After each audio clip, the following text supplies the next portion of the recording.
ہمارے اپنے عمل کے لیے بھی ہے۔ ہم سب کو یہ بات یاد رکھنی چاہیے کہ ہم صرف خیر کی بات دوسروں کو بتانے والے نہیں ہوں بلکہ خود بھی عمل کرنے والے ہوں۔ اللہ ہمیں اس پر عمل کرنے کی توفیق عطا فرمائے۔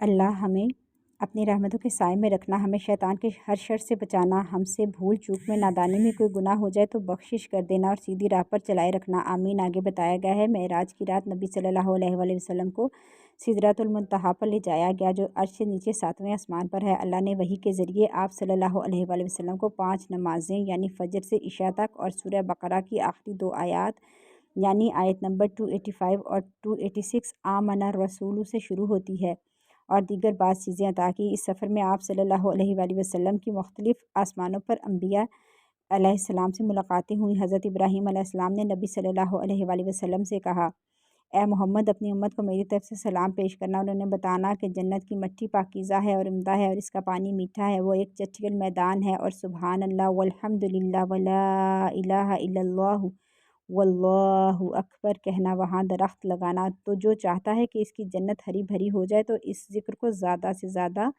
پڑھے، سبحان اللہ والحمد للہ ولا الہ الا اللہ واللہ اکبر۔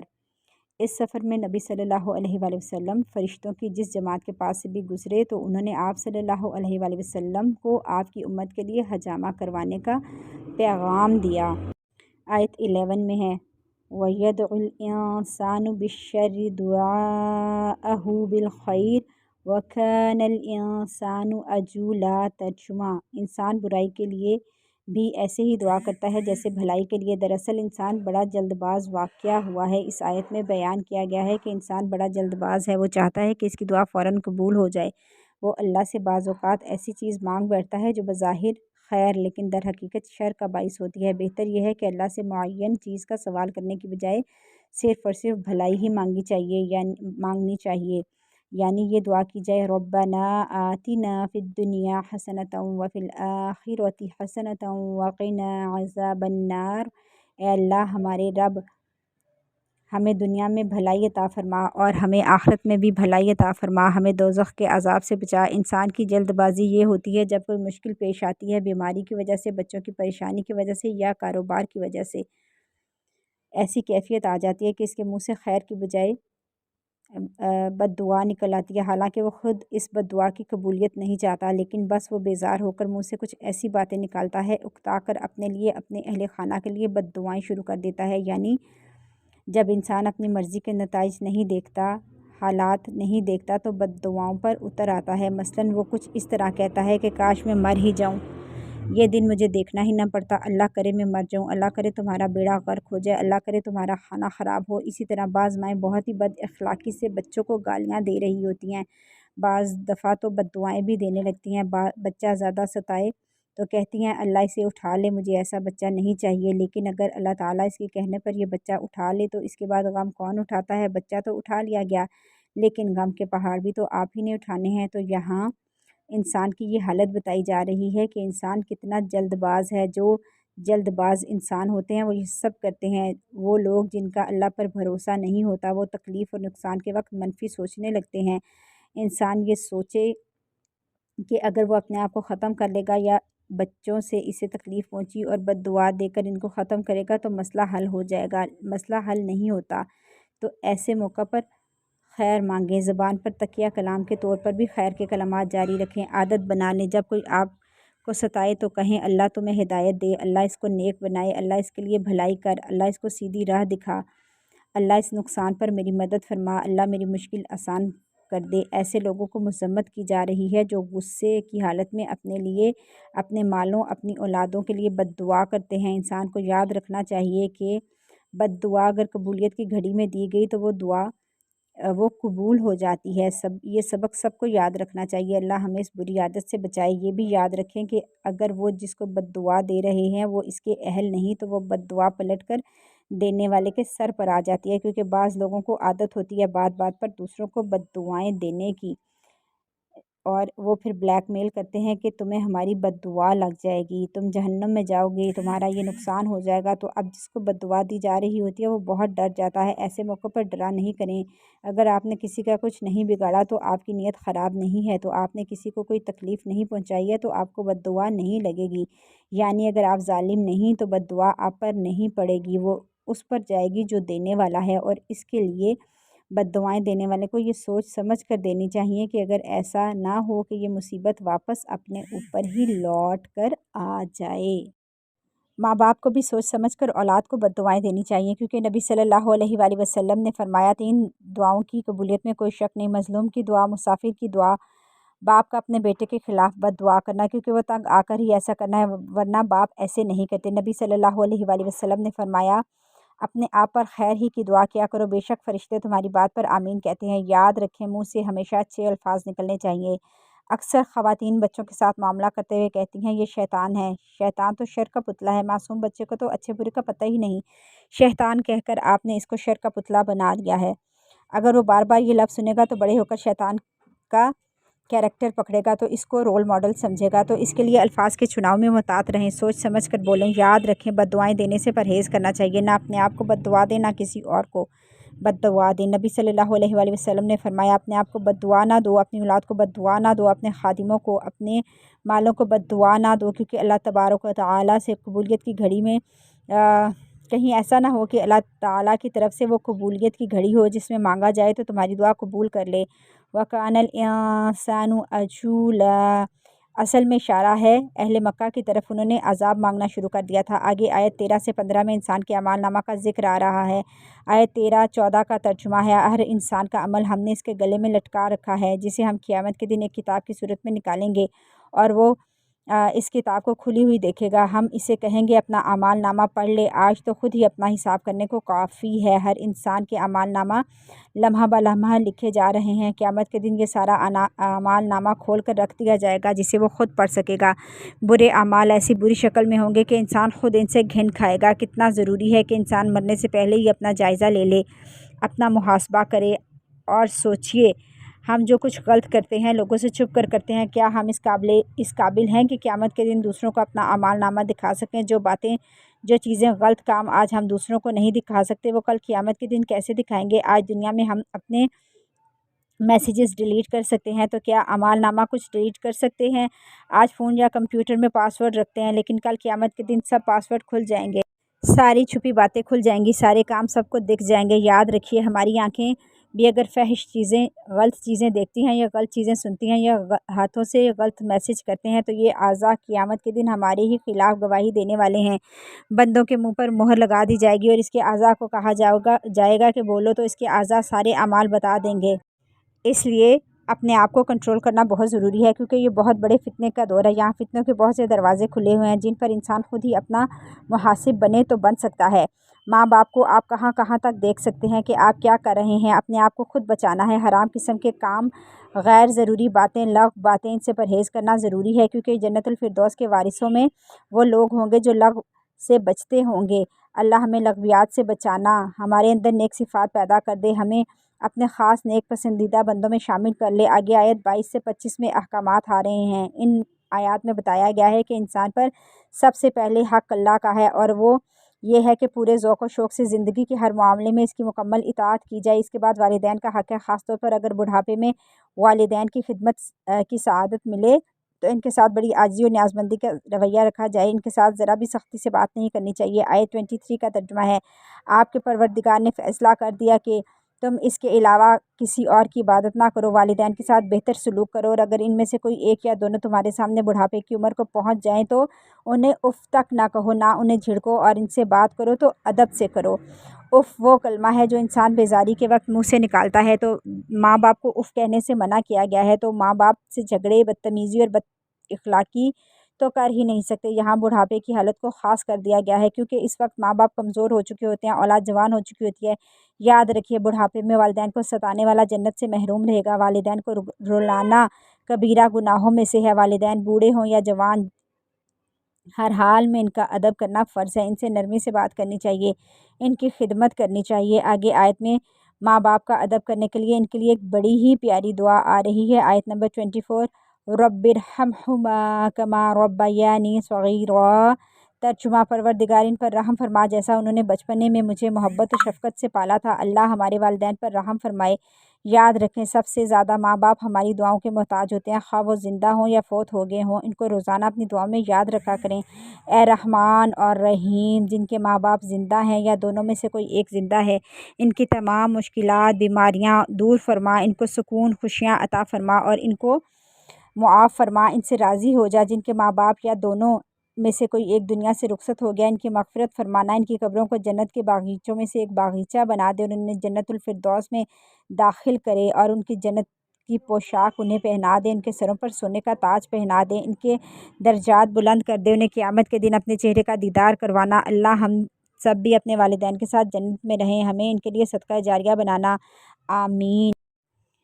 آگے آیات میں 26 سے 30 میں اللہ کی راہ میں خرچ کرنے کے حوالے سے ہدایات آ رہی ہیں۔ اگر انسان کے پاس ضروریات سے زیادہ مال ہے تو اس میں رشتہ دار، محتاجوں، مسافروں کا حق ہے، لیکن یہ حق حقداروں تک پہنچایا جائے۔ مال کو بلا ضرورت یعنی بیجا رسومات، تفریحات پر خرچ کرنے والے شیطان کے بھائی ہیں۔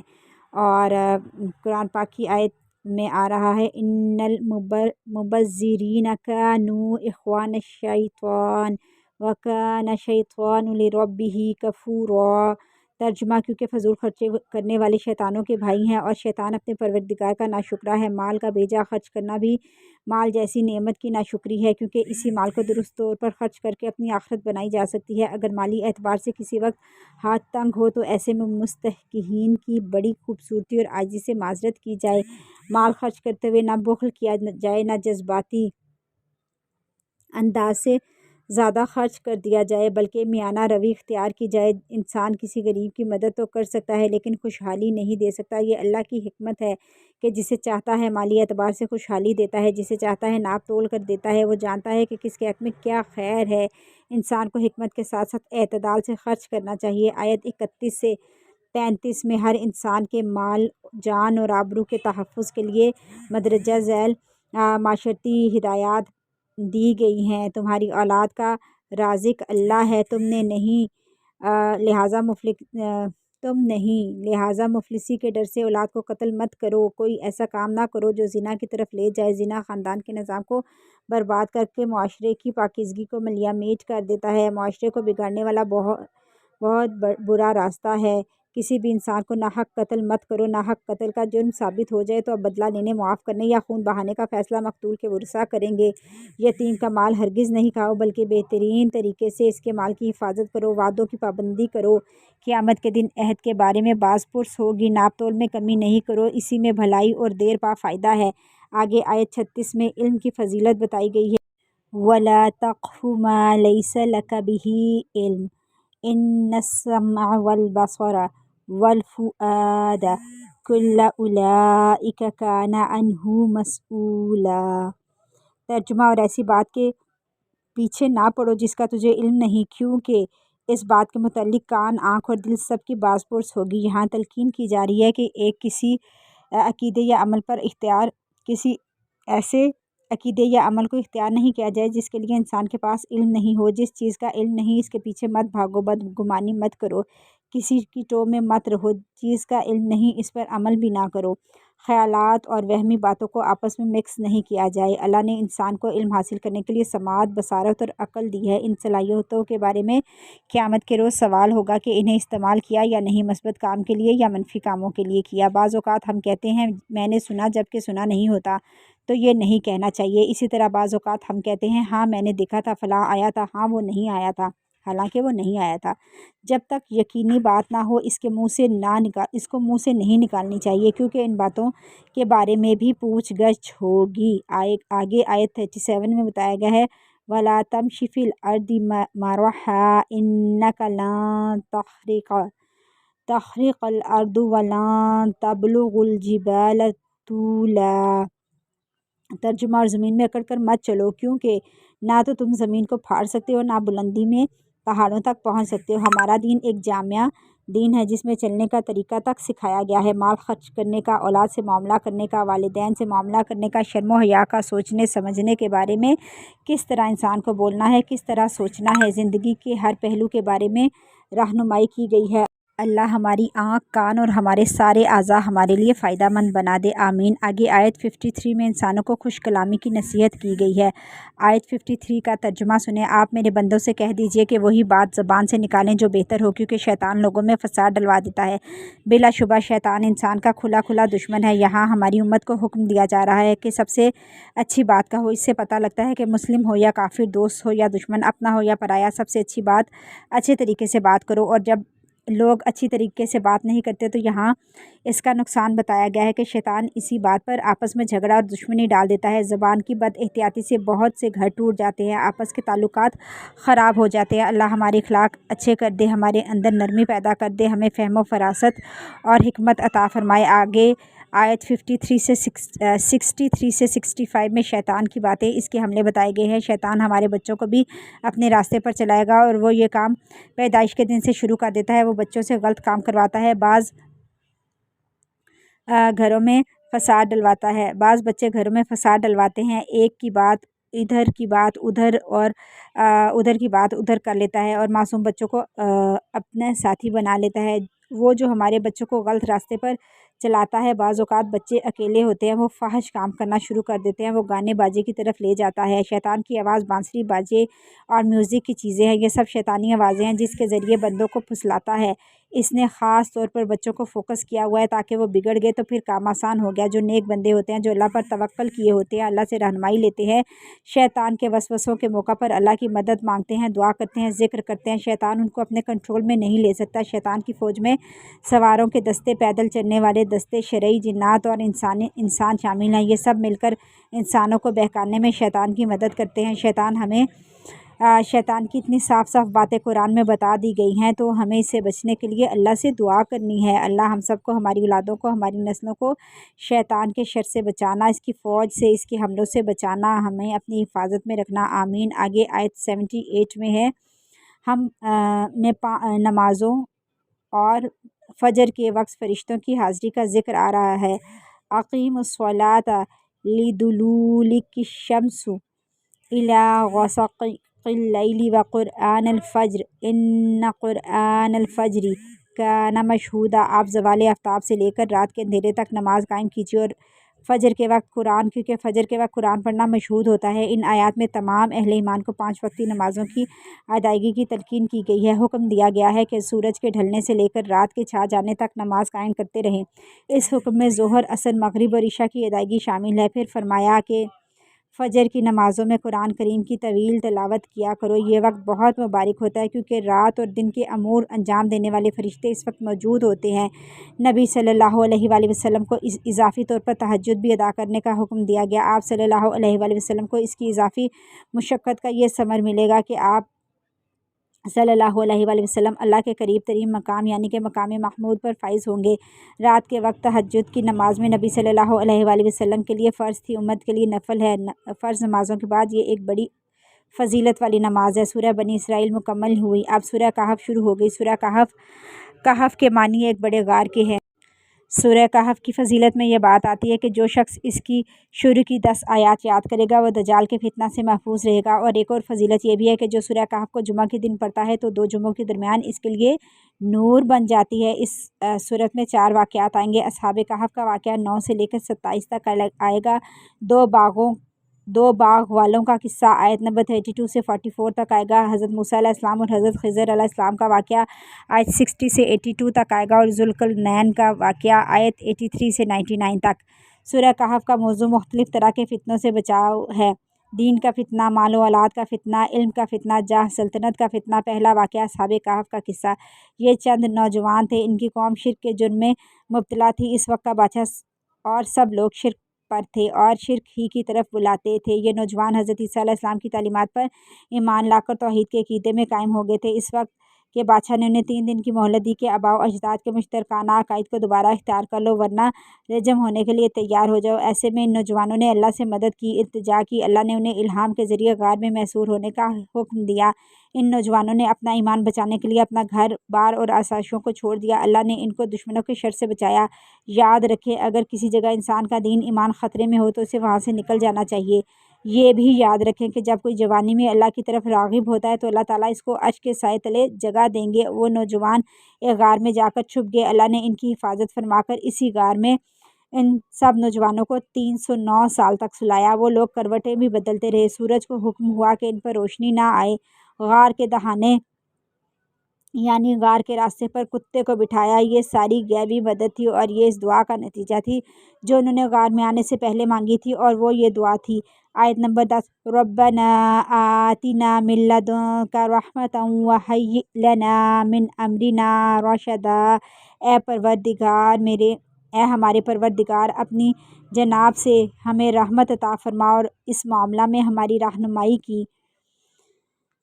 جب وہ اتنے سالوں بعد زندہ ہوئے غار سے واپس باہر نکلے تو وہاں کے سب لوگ عیسائی ہو چکے تھے، اور وہ ان سب کو پہچان گئے اور توحید پرست بادشاہ کے دربار میں پیش کیا۔ لوگوں کی نظر میں انتہائی محترم تھے۔ غار والوں کے واقعے میں ہمارے لیے یہ سبق ہے کہ ایمان کو بچانا اہم ہے، اور جب انسان سچی نیت کے ساتھ کام کرتا ہے تو اللہ تعالیٰ اس کے لیے راستے بھی بنا دیتا ہے۔ سورہ کہف کی آیت 19 میں ایک لفظ ہے وَلْيَتَلَطَّفْ، یہاں نصف قرآن ہو گیا الحمدللہ۔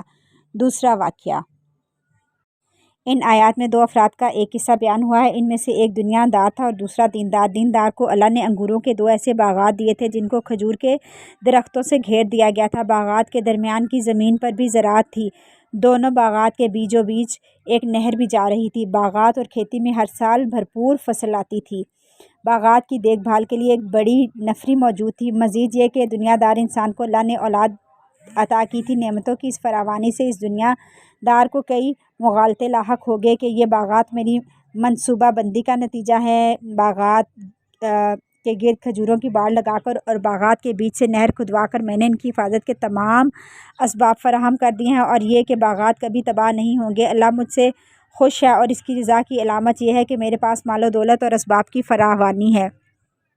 اگر آخرت ہوئی تو وہ بھی مجھے نوازا جائے گا۔ دیندار شخص نے اس دنیا دار شخص کو سمجھایا کہ جو تمہارے پاس ہے اللہ کا عطا کردہ باغات کی حفاظت اسباب سے نہیں اللہ کے حکم سے ہوگی۔ مال و دولت کی فراوانی اللہ کی رضا اور مال و دولت کی کمی اللہ کی ناراضگی کا مظہر نہیں۔ یہ دونوں صورتیں امتحان کی ہے۔ پہلا شکر کا امتحان ہے، دوسرا صبر کا۔ اللہ کی عطا کردہ نعمتوں کا شکر ادا کرو۔ اپنے باغ کو دیکھ کر ماشاء اللہ لا حول ولا قوت الا باللہ کہو۔ اس کے احکامات کا پاس کرو۔ دنیا دار نے دیندار شخص کی دعوت کو تکبر سے ٹھکرا دیا اور کہا میں تم سے مال اور اولاد کے اعتبار میں بہت آگے ہوں اور تم ان نعمتوں سے محروم ہو۔ تمہاری واعظ و نصیحت محض حسد کی بنیاد پر ہے۔ دنیا دار نے دیندار شخص کا دل دکھایا۔ اللہ نے اس کو سزا دی اور ایک آفت کے نتیجے میں اس کا باغ تباہ ہو گیا اور اس کی کثیر نفری اس کی مددگار نہیں بن سکی۔ جن اسباب پر بھروسہ کیا تھا وہ کچھ کام نہیں آئے۔ حسرت سے کہنے لگا کاش میں نے اپنے رب کے ساتھ شرک نہ کیا ہوتا۔ پھر وہ شرمندہ ہوا اور اللہ کی طرف رجوع کر لیا۔ اللہ ہمیں ہر قسم کے شرک سے بچائے۔ یاد رکھیں نعمت پا کر اللہ کا شکر ادا کرنا ہے، اور جو بھی نعمت ملے یہ نہیں کہنا کہ میری محنت کی وجہ سے مجھے ملی ہے، بلکہ اللہ نے دی ہے اس کا شکر ادا کرنا ہے، اور نعمتوں کو پا کر ماشاء اللہ لا قوت الا باللہ کہنا ہے۔ تیسرا واقعہ، اب یہاں سے موسیٰ علیہ السلام کا قصہ آ رہا ہے۔ موسیٰ علیہ السلام کا علم حاصل کرنے کا قصہ ہے۔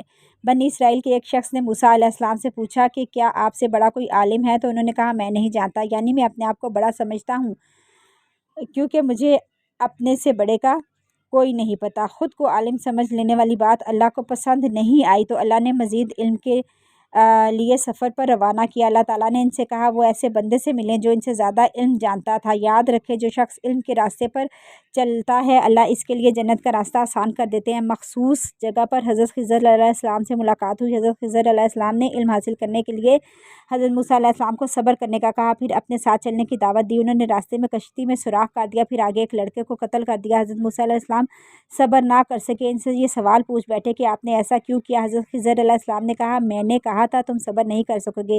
یہاں طالب علم کے لیے یہ باتیں سیکھنا ضروری ہے کہ علم حاصل کرنے کے لیے صبر ضروری ہے۔